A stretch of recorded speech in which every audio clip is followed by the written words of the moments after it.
Hey guys, RC here. I am picking up my recording here, and I'm posting up a couple of videos today, and went about 4 days without uploading some videos. So I do apologize for that. I was out of town working, so hey, gotta go out and work, and so I can pay the bills, so I can play games in my free time. So sorry for the delay in a few days there, but uh, hopefully 3 or 4 days wasn't too big of a buzzkill. Uh, I have not recorded any out of the park here for this series in a while. I still have one video in the can to put up, but I always try to have 4 or 5 ready to go, because you never know when you're going to reach a stretch that you just don't have time to play, or something comes up. And with my job, sometimes I have crises that arise, and they could get into the way of my gaming, which they should. I mean, that's my job. So I always like to record ahead when the opportunity presents itself. So I'll probably record, I don't know, 2 or 3 episodes today just to get a couple ahead. So the last time that we recorded, let's pop in here and look. We've got a pretty extensive disabled list, and we lost Bryles for a few weeks. Aaron got hurt again. Hal McRae was a big loss to us. He's hitting 366 on the season, and he's out for 2 weeks. So currently, we have brought Jack Morris up to fill that slot, and he's gotten off to a good start. So he may have made his entry into the major leagues already at the age of 21. In fact, let's see, we're in 1976. If we look at his real life stats, he did not make his official debut until the end of the 1977 season. Looks like a late season call up, probably a September call up with the expansion with the roster expansion. As he spent most of that year in AAA. Even in '79, he was sent down to AAA. Wow, I did not realize that. This must have been a rehab stint in '89. So yeah, looks like '78 would have been his first complete year. 28 games, 7 starts. So he was coming out of the pen a lot. His first year as a full-time starter was '79. So maybe he gets a 3-year jump here. And you know what? 3 extra years. You think that might have put him on the cusp of 300 wins? Maybe. So I don't know. I'll have to evaluate that. He still has some developing to do, but a 1.29 ERA, gave up 7 hits, 1 earned run. The whip's a little high, but it's one game. So I'll take 7. The hits is troubling. That's what's driving the whip up. But 1 earned run, he can give up 20 hits in a game. If he only gives up 1 run, that'll get you wins, and that's pretty much all I care about. On the lineup side, we've had to juggle that a little bit more. We had made a trade for John Milner from Pittsburgh, and he has struggled the last 2 years, but he has been pretty hot for us, hitting 324 in his first 23 games in a Royals uniform. So he's going to be a fixture in the outfield. Otis is holding down center, but he's tailing off a little bit at 267. Lee Lacy has come back. Now, remember, Lacy got hurt early in the season, and I had to pick up, I made the trade for Rick Burleson, and I was speculating at that time. I was a big Rick Burleson fan back in the '70s. He was played with the Red Sox, of course, but what I was speculating at the time was Lacy would play second, Burleson would move over to third to short because he has really good range and everything there, and that would possibly allow me to move Freddie Patek. Now, you look at what Patek did last year. He hit 243, 225 in real life, and 74. And but he's hitting 282 this year. He has really been hot, and I like Freddie. I was a big Patek fan as well in the 70s, but I was that was my thinking was going to be Lacey and Burleson up the middle, and Patek would be trade bait possibly. He is 31, Burleson's 25, so Patek is going to definitely be the more expendable of the two, or even the trio with Lacey.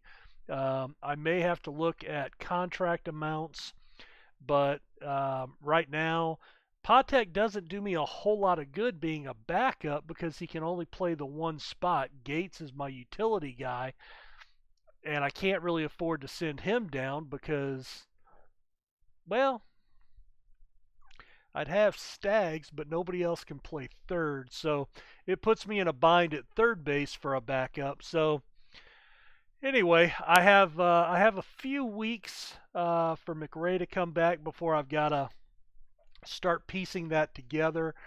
We are in August, so odds are this is going to drag out into the off season, and that'll be something I'll have to contemplate come the winter meetings. And but it's possible Patek might be traded at that time, but we'll have to see what transpires. Let's check the rest of our emails here because, like I said, I don't remember what we have um, discussed.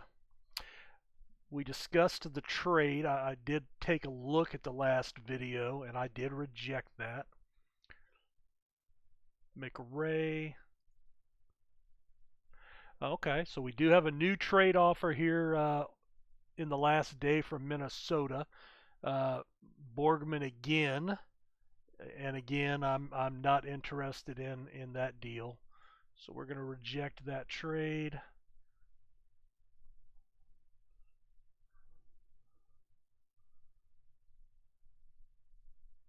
Bryles 2 to 3 weeks. All right, let's see. Just some recap stuff here. So we are the first of the month, so we'll go in and do a little bit of recap in this video.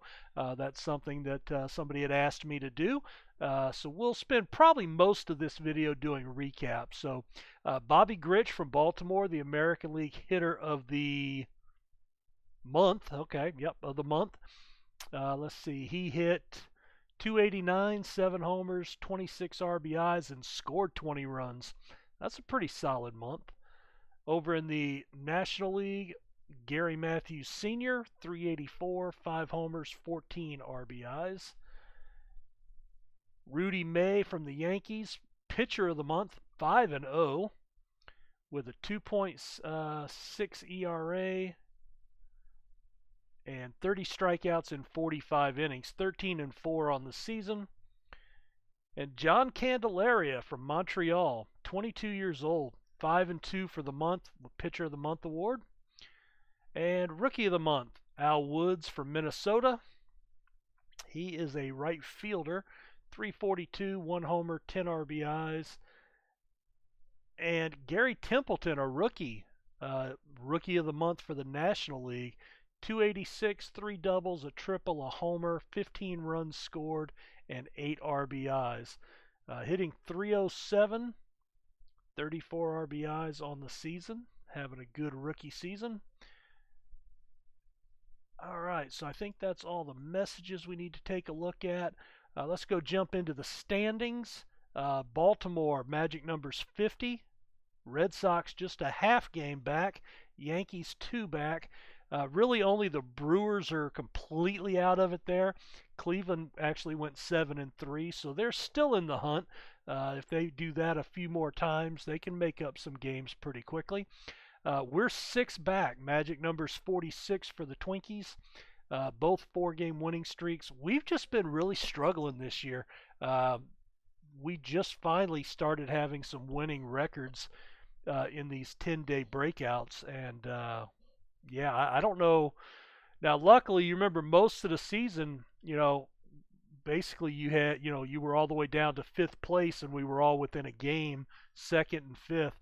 So, Oakland's right there with us. We actually jumped over them this last sim.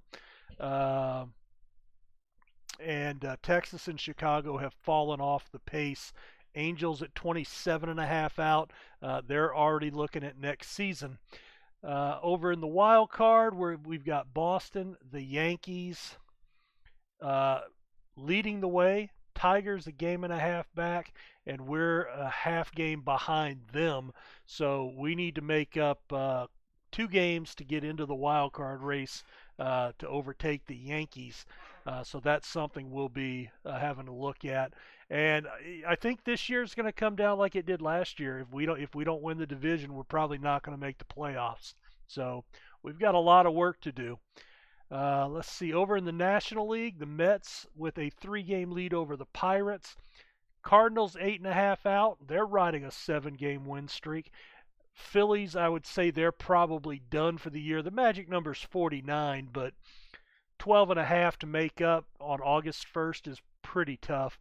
So the Cubs are out. Expos, much like the Angels, already looking to next year. Cincinnati with a 12.5 game lead.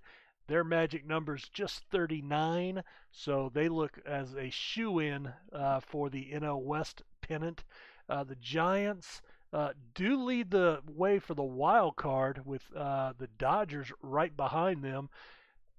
Pittsburgh, even though they're 3 out, and the Dodgers are 13 and a half out, the Pirates are a half game behind the Dodgers in the wild card hunt. So that's pretty amazing that you've got 3 teams here that basically would be leading. Well, not really, because same situation over here. I mean, you would take the 4th place Tigers, and they'd only be a couple of games behind the Twins, and they'd be in 2nd place. So same scenario over here. So that looks to be a pretty exciting race, though. But where we've got 5 teams within 2.5, you've only got 3 teams in that same within 6 games. St. Louis is on a good run, so they're looking to make up some ground. It's just going to be a matter if they can keep that up. You know what? We probably see a lot more of the American League guys, so let's jump over into the National League. I'm just going to pick some teams at random as I do this. I'll try to do a different team each time, but let's take a look at the Montreal Expos. I was never a huge Expos fan, but I think people from my generation probably have fond memories of the Expos,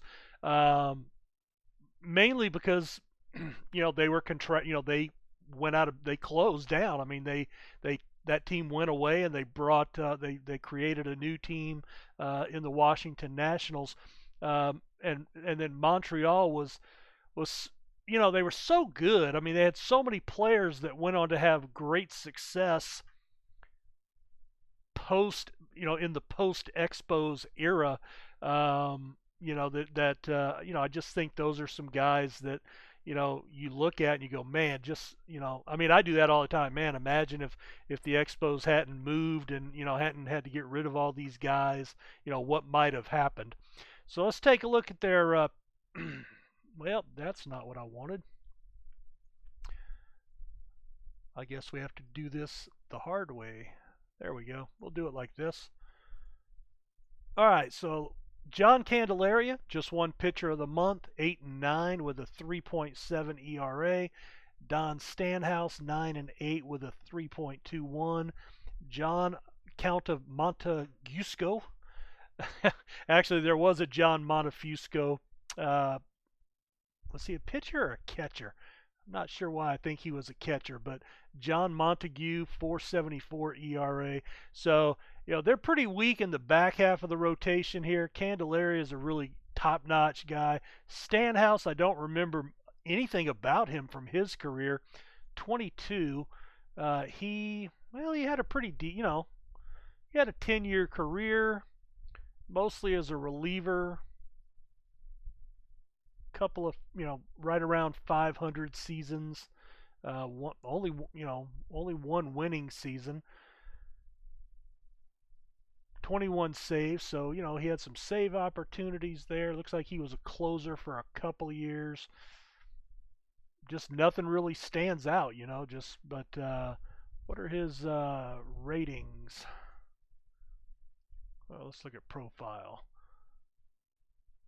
All right, so he's not horrible. 2-star, 74, which was real life, is there. 75, 2-2, 3 saves, a 5.57 ERA. So he's doing much better this year. Look at that nickname, Stan the Man Unusual. I guess they got that from his last name, Stanhouse. If you don't know who Stan the Man was, first off, shame on you.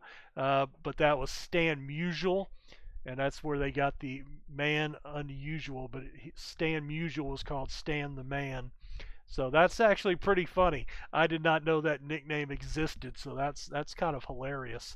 Let's see. Take a look at our fielders. Help if I hit the right button, I guess. Let's sort by position. All right, Gary Carter. Everybody's probably heard of him.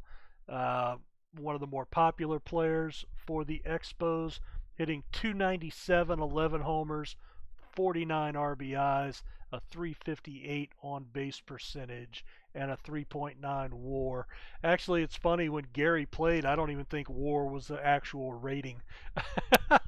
When a lot of these guys played in the 70s, I don't think WAR had been created yet. Let's see, Gary Holly and Gary Renicky.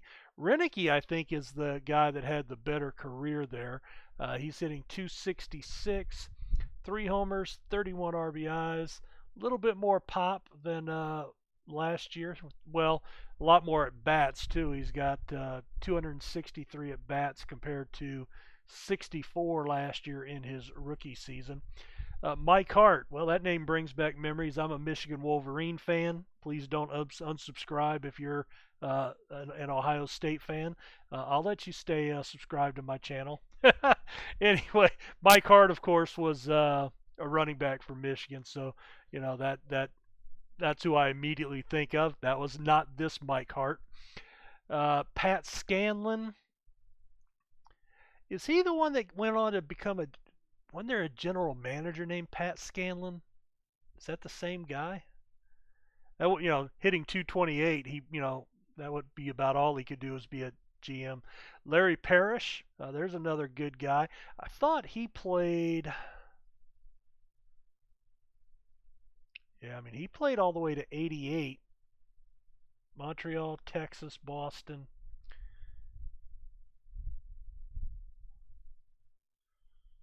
14, 256 career homers, almost 1,800 hits. That's not a bad career. Fielding stats. Real fielding. Here we go. Third, short, DH. Okay. I was thinking catcher somewhere in the back of my head, but obviously not. But I do remember him. Who else are we looking at here?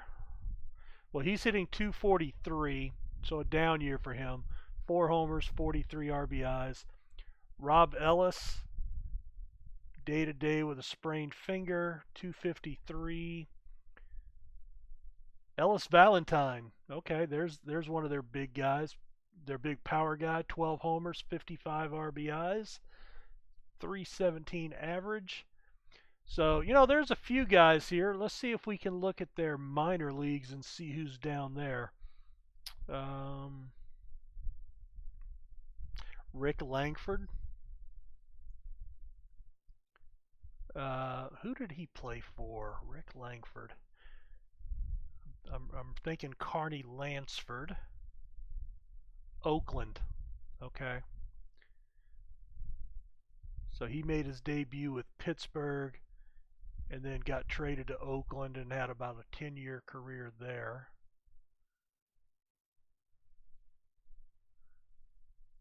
And if we look at his history, All right, in 75 in the offseason, he was traded for Woody Fryman. Okay. So we had actually seen his name crop up in a trade. Yeah, we don't see a lot of the guys. Um, Tim Raines, John Wetland, um, some of those type of guys that were with Montreal. Now keep in mind we're still about 6 years away from all that transpiring. Um, I don't think Tim Raines is even in the game yet. Let's see. No, not yet. So a lot of their better players are still forthcoming into the league, I believe.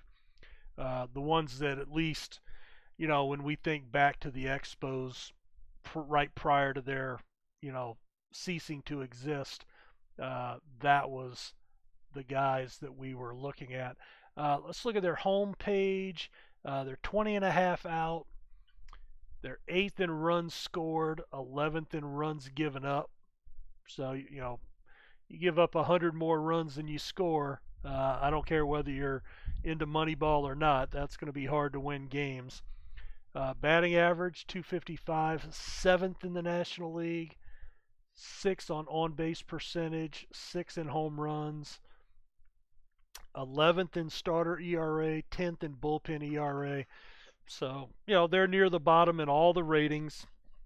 It's just going to be hard to win anything. None of their minor leagues are doing very well. They are in second in their single A, but they're still 9 games out and they're barely 500. So anyway, let's see. We've got about 5 minutes left. Let's go ahead and try to jumpstart into the next week here. So jumping back to our standings page. I need to get back to my team. There we go. And taking a look at our schedule. So we're coming off that 6-1 win against California. We've got a 4-game series with Oakland. So this is going to be a big deal because they're right behind us. We could actually open up a gap between them and us, or vice versa. We could fall into a pretty deep hole in third place. So this is going to be kind of big for us. Coming up in the rotation, we've got Busby, Guidry, and Splittorf. Let me check Leonard. When did he last pitch? He's going on 4 days rest, or 3 days rest. How about Morris? He just pitched, and all right.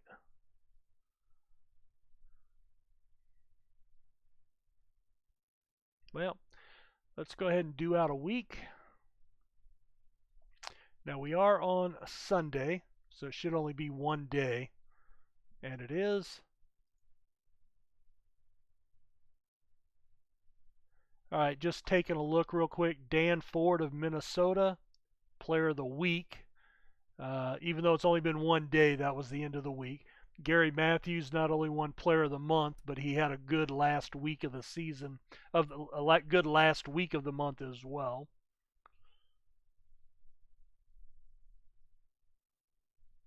Caught stealing records. Bill North was caught 43 times, Ty Cobb 38, Lou Brock 33, Burt Shotton, and Eddie Murray 32. I don't remember Eddie Murray being a big stolen base threat in his career. All right, so Kansas City, we were on that hot streak, so we're up a good bit. Oakland is actually on that slump, but Minnesota way up there, so making it tough on us, making it tough. Let's see. Let's go ahead and just finish out the next week. And there we are. So let's take a look at standings first of all. All right, so we went 8-2. Athletics went 3-7. So we have opened up a little bit of a lead. We made up another game and a half on Minnesota. That's not a lot. Not a lot. So yeah, we took a 9-0 loss. Wow. Vita Blue just pitched a 4-hit gem. Busby got rocked really hard. Bird had one of his off days as well.